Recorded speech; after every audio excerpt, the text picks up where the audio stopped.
टूनी चिड़िया मिलते ही अंडे लौटा दूंगी। तो ऐसा है, मेरी बात नहीं मानोगी? किंग कोबरा सांप स्वर्ण जलपरी को हमला करने जाता है और स्वर्ण जलपरी खुद को बचाने के लिए नदी में तैरते हुए भागने लगी।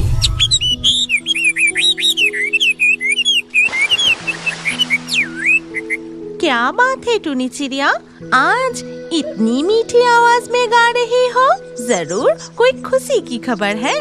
अरे स्वर्ण जलपरी आप? हाँ दोस्त, आज का दिन मेरे लिए बहुत खास है। मैंने आज 2 अंडे दिए हैं। पहली बार मुझे माँ डाक सुनने को मिलेगा। सच में? ये तो बहुत ही खुशखबरी है। अच्छा, क्या तुम्हारी अंडे मुझे दिखा सकती हो? ये सुनते ही टूनी चिड़िया खुशी खुशी अपने अंडों को चोंच से उठाकर स्वर्ण जलपरी को दिखाती है और टूनी चिड़िया के अंडों को देखकर स्वर्ण जलपरी बहुत खुश होते हैं। इसके बाद कई दिन बीत जाते हैं। टूनी चिड़िया अपने घोंसले में बैठकर अंडों को देखभाल करती है और स्वर्ण जलपरी नदी में तैरती रहती है। लेकिन एक दिन, अरे बाप रे, आसमान तो काले बादल से छा गए हैं। अभी तूफान आने वाला है। जल्दी मुझे नदी के किनारे आश्रय लेना चाहिए। कुछ ही देर में तेज तूफान और बारिश शुरू हो जाती है। लगातार बिजली गरजने लगी। जंगल के सारे पेड़ हिलने लगे। तेज हवाओं के कारण नदी में भी ऊंची ऊंची लहरें उठने लगी। कितनी भयंकर तूफान है। लहरें इतनी तेज है कि मैं खुद को संभाल ही नहीं पा रही हूँ। ऐसा लग रहा है कि मैं अभी बह जाऊंगी। और सच में स्वर्ण जलपरी अपने आप को संभाल नहीं पाई और तेज धाराओं में वो बहती हुई जाने लगी। तभी अचानक न जाने क्या उड़ते हुए आकर स्वर्ण जलपरी की सिर पर आके गिरता है। अरे बाप रे, लगता है तूफान में टहनियाँ टूटकर मेरे सर पर गिरा है। फिर स्वर्ण जलपरी अपनी सिर से वो चीज हाथ में लेकर देखती है। अरे ये तो टूनी चिड़िया का घोंसला है। तूफान में पेड़ से टूटकर मेरे सिर पर गिरा है। लेकिन क्या अंडे सुरक्षित है? फिर वो अंडे को अच्छे से देखकर कहती है, हाँ, दोनों अंडे ही सुरक्षित हैं। लेकिन टूनी चिड़िया कहाँ है? इस तूफान में वो अपने अंडे को छोड़कर कहाँ चले गई? इसके कुछ देर बाद धीरे धीरे तूफान थम जाता है। स्वर्ण जलपरी टूनी चिड़िया को ढूंढने के लिए नदी के हर किनारे तैरते हुए जाने लगी। टूनी चिड़िया, टूनी चिड़िया, तुम कहाँ हो? क्या तुम्हें मेरी आवाज सुनाई दे रहा है? टूनी चिड़िया, जवाब दो। ठीक उसी वक्त नदी किनारे आता है जैकी लोमड़ी। क्या हुआ है जलपरी? इतनी जोर से चिल्ला क्यों रही हो? हुआ क्या है? मुझे कुछ नहीं हुआ है जैकी लोमड़ी। देखो ना, टूनी चिड़िया का घोंसला टूटकर गिर गया है। घोंसले में उसकी 2 अंडे भी हैं, लेकिन टूनी चिड़िया कहीं दिखाई नहीं दे रही है। अच्छा, तो ये बात है। मैं देखता हूँ कि टूनी चिड़िया अभी कहाँ है। वो मिलते ही तुम्हारे बारे में कहूँगा। लेकिन टूनी चिड़िया की ये 2 अंडे मुझे दे सकती हो? वो मिलते ही उसे मैं लौटा दूंगा। नहीं नहीं, अंडे मेरे पास सुरक्षित है। तुम बस टूनी चिड़िया का पता लगाकर मुझे खबर दो। ये बात सुनकर चालाक जैकी लोमड़ी थोड़ा नाराज होकर वहाँ से जाते हुए कहता है, वो जलपरी बहुत चालाक है। कहती है कि अंडे मेरे पास सुरक्षित है। अगर वो अंडे मुझे देते तो मेरे पेट में वो अंडे सुरक्षित ही रहता। ये कहते हुए जैकी लोमड़ी वहाँ से चला जाता है और घूम घूम के अपना खाना ढूंढने लगता है। लेकिन इस तरफ जलपरी के ऊपर और एक मुसीबत आ जाता है। उसके सिर पर चिड़िया के घोंसले में 2 अंडे देखकर किंग कोबरा सांप कहता है, सुनहरी जलपरी, तुम्हारी सिर पर वो किसके घोंसले लेके घूम रही हो? उसमें देख रहा हूँ 2 खूबसूरत अंडे भी है। देखो ना किंग कोबरा, मैं बहुत परेशान हूँ। उस दिन तूफान में टूनी चिड़िया की घोंसला टूटकर गिर गई थी। इस घोंसले में 2 अंडे भी हैं, लेकिन टूनी चिड़िया की कोई खबर नहीं। अच्छा, टूनी चिड़िया की कोई पता नहीं चल रही है। कोई बात नहीं, वो 2 अंडे मुझे दे दो। मैं ले जाके मेरी पत्नी को देती हूँ। वो अंडे से बच्चे को जन्म दे देगी। नहीं, इसकी कोई जरूरत नहीं। मैं अंडों का खुद ख्याल रखूंगी। टूनी चिड़िया मिलते ही मैं उसके अंडे लौटा दूंगी। अच्छा तो ऐसा है, मेरी बात नहीं मानोगी? अभी दे दे।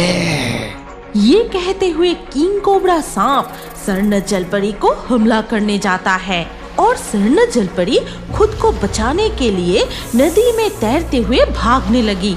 फिर बहुत दूर जाने के बाद स्वर्ण जलपरी नदी किनारे एक झाड़ियों के पीछे छुपकर मन ही मन सोचने लगा कि नहीं, मैं इस तरह से किंग कोबरा से बच नहीं पाऊंगी। मुझे दूसरे कोई रास्ता देखनी ही होगी। ये सोचते ही स्वर्ण जलपरी प्रकृति देवी को शरण करती है और साथ ही साथ प्रकृति देवी वहाँ प्रकट होती है। क्या हुआ स्वर्ण जलपरी, इस वक्त मुझे बुलाया? बताओ मुझे। हे प्रकृति देवी, मैं असहाय होकर आपको याद किया।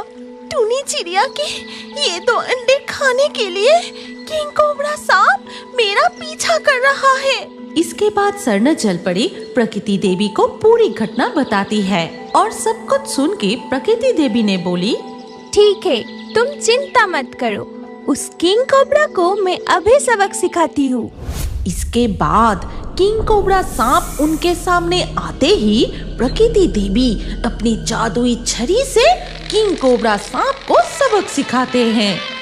अरे बाप रे, प्रकृति देवी कहाँ से आ गई? जोर का झटका, अरे जोरों से लगा। इसके बाद किंग कोबरा डर के मारे वहाँ से भाग जाता है। अब तुम्हें चिंता करने की कोई जरूरत नहीं, अब मैं चलती हूँ। जरूरत पड़े तो मुझे फिर से याद करना।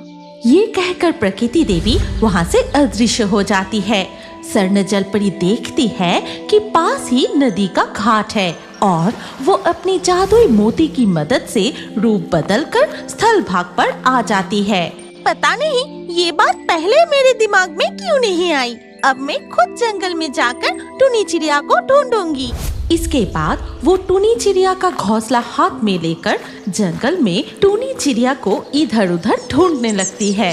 तभी वो अपने सामने एक खरगोश देखती है। खरगोश, ओ खरगोश, जरा रुक तो जाओ। तुम कौन हो? मैं तो तुम्हें नहीं पहचाना। मैं स्वर्ण जलपरी हूँ। रूप बदल के स्थल भाग में आई हूँ टूनी चिड़िया को ढूंढने के लिए। क्या तुमने उसे कहीं देखा है? हाँ देखा है, वो तो उस तरफ एक पेड़ के नीचे पड़ी है। वो जंगल में खाना ढूंढने गई थी, लेकिन तेज तूफान में घायल हो गई। ये सुनते ही स्वर्ण जलपरी तेजी से उस तरफ जाने लगी और वहाँ पहुँचकर देखा, ये रहा, मिल गया। टूनी चिड़िया, तुम्हारे अंडे मैं नहीं खा सका, जलपरी ने मुझे नहीं दिया, लेकिन तुम अभी मेरे बिल्कुल सामने हो। ये कहकर जैकी लोमड़ी टूनी चिड़िया की तरफ उछल के उसे खाने जाता है और ठीक उसी वक्त स्वर्ण जलपरी जमीन से एक सूखी लकड़ी उठाए लोमड़ी से कहती है, रुक जाओ जैकी लोमड़ी, उस दिन तुमने टूनी चिड़िया के अंडे को खाने की कोशिश की थी, लेकिन नाकाम रहे और अब तुम टूनी चिड़िया को ही खाने जा रहे हो। अभी मजा चखाती हूँ। ये कहते ही स्वर्ण जलपरी जैकी लोमड़ी की खूब पिटाई करती है। ये कौन है रे? कहाँ से आ गया? बचाओ! आज तुम्हें मेरे हाथ से कोई नहीं बचा सकता। अगर खुद को बचाना चाहते हो तो अभी यहाँ से भाग जाओ। फिर जैकी लोमड़ी डर कर वहाँ से भाग जाता है। इसके बाद स्वर्ण जलपरी टूनी चिड़िया के पास जाती है। स्वर्ण जलपरी, मैं तुम्हें पहचान गई। मेरी जान बचाने के लिए तुम्हें बहुत बहुत धन्यवाद। लेकिन मुझे लगता है कि मेरे अंडे सुरक्षित नहीं है। किसने कहा टूनी चिड़िया कि तुम्हारे अंडे सुरक्षित नहीं है? ये देखो, तुम्हारी 2 अंडे मेरे पास है और बिल्कुल सुरक्षित है। इसके बाद स्वर्ण जलपरी टूनी चिड़िया को उसके घोंसले में बिठाती है और कहती है, आज से तुम और तुम्हारे अंडे मेरे पास ही रहोगे जब तक अंडे से तुम्हारे बच्चे नहीं निकल आते। फिर स्वर्ण जलपरी टूनी चिड़िया और उसके घोंसले को लेकर नदी में लौट जाती है और वो टूनी चिड़िया की घोंसला अपने हाथ में लेकर ही नदी के पानी में तैरती रही। समय आने पर अंडे से बच्चे निकलते हैं और धीरे धीरे बड़े होते ही माँ के साथ उड़ के चले जाते हैं। दूर एक गहरे जंगल में नदी पर बांस से बनी एक नाव तैरता हुआ दिखाई देता है। वो नाव तैरते हुए एक बड़ा सा चट्टान में अटक जाती है और उसी पत्थर के ऊपर उस वक्त प्रकृति देवी बैठ के तपस्या कर रही थी। प्रकृति देवी आँख खोलते ही उसे वो बांस की नाव दिखाई दी। ये क्या, बांस से बनी नाव यहाँ कैसे आई? और इसके ऊपर एक टूनी चिड़िया ऐसे क्यों लेटी है? तब प्रकृति देवी आश्चर्य होकर टूनी पंछी को अपने हाथ में लिए बोली, अरे, ऐसी मासूम छोटी सी टूनी चिड़िया की मौत कैसे हो सकती है? मैं इसे फिर से जीवन दान करूंगी। इसके बाद प्रकृति देवी टूनी चिड़िया को एक जादुई झरने के नीचे ले जाते ही वो फिर से जीवित हो जाती है। तुम कौन हो और मैं कहाँ हूँ? मैं हूँ प्रकृति देवी। तुम्हें इस तरह बांस से बनी नाव पर मृत अवस्था में आते देख मैं तुम्हें जीवन दान की। लेकिन तुम कौन हो और तुम्हें इस तरह नदी में कौन बहा दिया?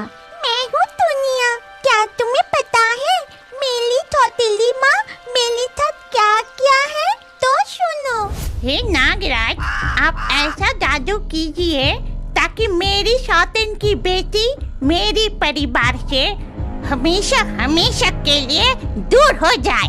ठीक है, मैं तुम्हारी इच्छा जरूर पूरी करूंगा, लेकिन मुझे क्या मिलेगा और तू ये काम क्यों करना चाहती है? अगर वो दुनिया जिंदा रही तो मेरी पति की संपत्ति 2 हिस्सों में बांटना पड़ेगी, लेकिन मैं चाहती हूँ कि उस पूरे संपत्ति का मालिक मेरा बेटा अकेला बने। अरे इसके लिए आप जो मांगेंगे मैं वही दूंगी। ठीक है, मैं ऐसी चाल चलूंगी जिससे किसी को भनक तक नहीं लगेगा और सौतेली बेटी भी मरेगा तो मेरी चेला काल कोबरा को डसने के लिए भेज रहा हूँ। उसी दिन दोपहर को टूनिया जब घर के आंगन में खेल रही थी तब नागराज किंग कोबरा से कहते हैं, काल कोबरा, देख वहाँ टूनिया खेल रही है, तो चुपके से जाके टूनिया को डांस ले और सारी जहर उसकी शरीर में उतार दे। जो हुकुम प्रभु। इसके बाद किंग कोबरा पीछे से जाकर टूनिया को डस लिया और साथ ही साथ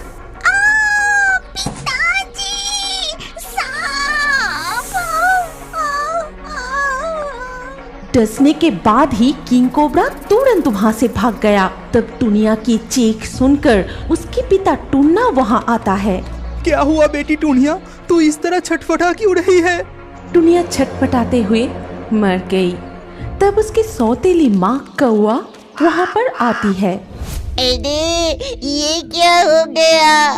दुनिया को तो काल कोबरा ने काट लिया, लगता है मर गई है। नहीं, ये नहीं हो सकता, हमारे टूनिया को बचाना ही पड़ेगा। मैंने सुना है गहरे जंगल के एक गुफा में नागराज रहते हैं, वो हमारी टूनिया को जरूर बचा लेगा। हाँ, उन्हें मैं जानती हूँ, वो बहुत ही अच्छा है। वहाँ जाएंगे तो वो जरूर मदद करेंगे। चलो हम वहाँ चले। इसके बाद वो दोनों टूनिया को लेकर जंगल के रास्ते से नागराज के पास पहुँचे। तब नागराज अपनी गुफा के सामने घूम रहा था। प्रभु नागराज, हमारी बेटी टूनिया को सिर्फ आप ही बचा सकते हैं। आप बचा लीजिए हमारी बेटी टूनिया को, बचा लीजिए। हाँ प्रभु नागराज, दुनिया को काल कोबरा ने काटा है, आप उसे बचा लीजिए प्रभु। टूनिया को तो बहुत ही जहरीला सांप काटी है और उस जहर से टूनिया मर भी गई है। मैं अब कुछ नहीं कर सकता। तुम लोग एक काम करो, उसको एक बांस के नाव पर नदी में बहा दो अगर भगवान का कृपा होगा तो वो जिंदा भी हो सकता है। हाँ, मैं अभी जाता हूँ। हमारी बेटी टुनिया को बचाना ही पड़ेगा। मैं जाके बांस की नाव तैयार करता हूँ। तुम टुनिया को लेके नदी किनारे आओ। ये कहते हुए टुनिया के पिता बांस की नाव बनाने के लिए चला गया। तब कौवा ने नागराज से बोली, दुनिया के पिता ने सोचा था कि आपके पास आने से दुनिया के शरीर का जहर निकल जाएगी, लेकिन वो ये नहीं जानता कि इस दुनिया को मारने के लिए मैंने आपका ही मदद ली है। मैं बहुत खुश हूँ। आपको क्या चाहिए बोलिए। समय आने पर मैं जरूर बताऊंगा। ये सुनकर कौवा बहुत खुश हो जाती है। फिर टुनिया को लिए नदी किनारे चली जाती है। इसके बाद टुन्ना टुनिया को हाथ में लिए बांस से बनी नाव पर लिटा देते हैं। टुनिया, मैं खुद अपनी हाथों से तुझे बांस की नाव पर बहा दिया। हे सृष्टिकर्ता, तुम मेरी बेटी को जरूर लौटा देना। और इस तरह बांस की नाव पे बहते हुए मैं यहाँ आके पहुँची। तुम्हारे साथ बहुत अन्याय हुआ है और इसकी सजा उन दोनों को जरूर मिलेगी और तुम तुम्हारे पिताजी के पास फिर से लौट जाओगे। फिर नागराज उस कौवा के पास आके कहता है, कौवा, कौवा, घर पर हो क्या? जरा बाहर आओ। कौवा घर से बाहर आके बोली, क्या बात है नागराज, आदेश कीजिए। मेरे काम का प्रतिदान देने का समय हो गया है, इसलिए इस पानी को तुम तीनों मिलके पी लो। आपने जो मदद की थी उसके लिए ये पानी क्यों पीना पड़ेगा? बोलिए प्रभु नागराज। जो कह रहा हूँ वो सुनो, नहीं तो तुम तीनों को मैं जिंदा निगल जाऊंगा। ये सुनकर कौवा बहुत डर जाती है। फिर वो नागराज के हाथ से प्याला लिए पहले बेटे को पिलाती है, फिर खुद पी लेती है। इसके बाद वो प्याला पति की तरफ आगे बढ़ाई। ये सब क्या हो रहा है? मैं इसे क्यों पीऊंगा? तू ये पिएगा या मैं तुझे खा जाऊं? ठीक उसी वक्त वहाँ टुनिया और प्रकृति देवी आ पहुँचते हैं। नहीं पिताजी, उसे आप मत पीजिए और मेरी मौत के लिए सौतेली माँ और नागराज जिम्मेदार है। तब तक इधर नागराज का वो जादुई पानी पीने के बाद कौवा और उसका बेटा सांप बन चुका था। और ये सब कुछ देखने के बाद प्रकृति देवी ने कहा, कौवा तो अपनी सजा भुगत रही है, लेकिन नागराज तुम्हारी सजा तो अभी बाकी है। वो सजा मैं तुम्हें दूंगी। ये सुनते ही नागराज वहाँ से भागने की कोशिश करता है, लेकिन प्रकृति देवी अपनी जादू से उसे पत्थर बना देती है।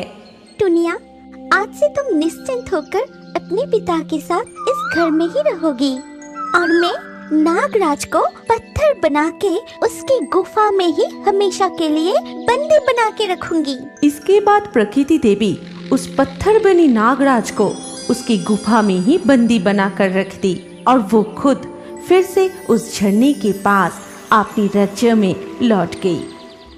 क्या अब बड़े होकर भी कार्टून देखना पसंद करते हैं? तो अपना नाम कमेंट करें और हमारे पिछले वीडियो से लाकी ड्रॉ में चुने गए नाम हैं रोशन, आयन, जीत, रीमा, परवीना, रनीसा, सुप्रिया, शिवानी, बिपिन, ललिसा, रंजू, सिकंदर, जुवेदा, निमेश, लाली। जिन दर्शकों ने हमारे चैनल को सब्सक्राइब करके फिर कमेंट में अपना नाम लिखा, हमारे अगले वीडियो में उन्हीं के नाम चुने जाएंगे। इसीलिए रियोबर्ड्स हिंदी यूट्यूब चैनल को जरूर सब्सक्राइब करें और स्क्रीन पर आई हमारी अगली कहानी भी देखें। उसमें भी आपका नाम हो सकता है। अगर नाम नहीं आया तो अगले वीडियो में आपका नाम लिख दीजिए। सोच क्या रहे हैं? जल्दी से क्लिक करके देखिए।